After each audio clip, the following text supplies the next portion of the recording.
For those of you who don't know, today is a very special day for ESCAP, that is the Economic and Social Commission for Asia and Pacific. 60 years young.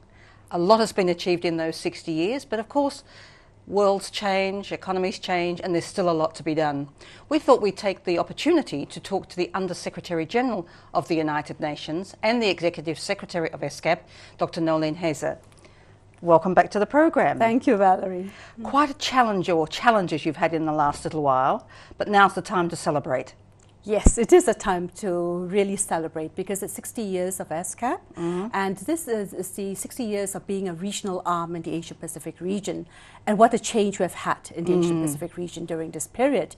You know, we started because member states would like to have a platform, a regional platform that could bring countries together, where they could have a regional voice, where they could share development solutions and build their nations. And look, we do have shared prosperity. We do have social progress. And of course, there are new challenges now in the Asia-Pacific region.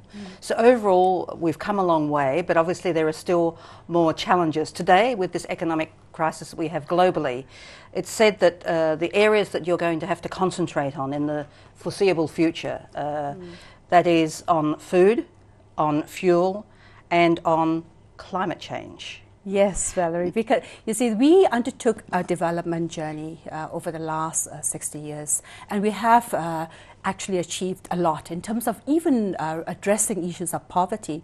But this is a region where we have economic powerhouses, but we also have, unfortunately, some of the greatest divides. The disparities are huge. Particularly the rich and the poor. I mean, Absolutely. The poor are getting poorer, the rich are getting richer. Yes, and also the fact that this is home to about 600 million of the world's poorest people and some of the hungriest people. Many of the hot spots, where if you do a hunger map, happens to be in the Asia-Pacific region.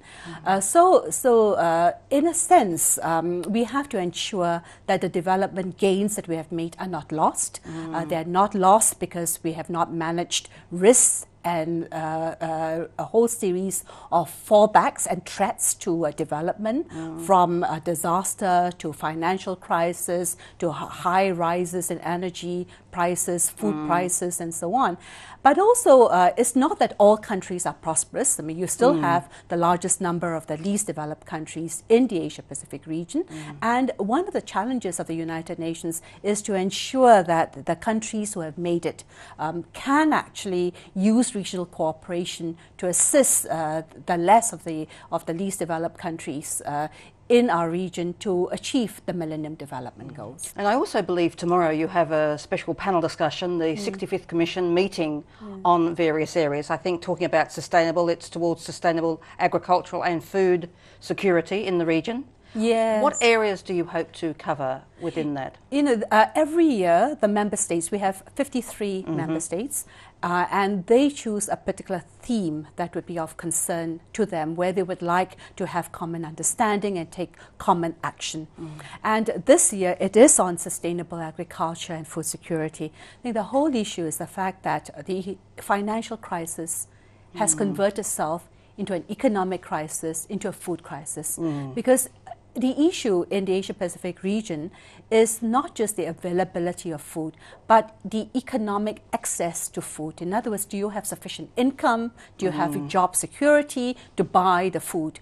And also, how do we ensure food security, not just in terms of the availability of food, but in terms of food security, in terms of safety of food, in terms of making sure that we can generate and produce our food in a sustainable way over the next generation. So the issue of sustainable agriculture, the way we use our water, the way we use our land, the way we develop partnerships and the use of technologies, all these would be discussed.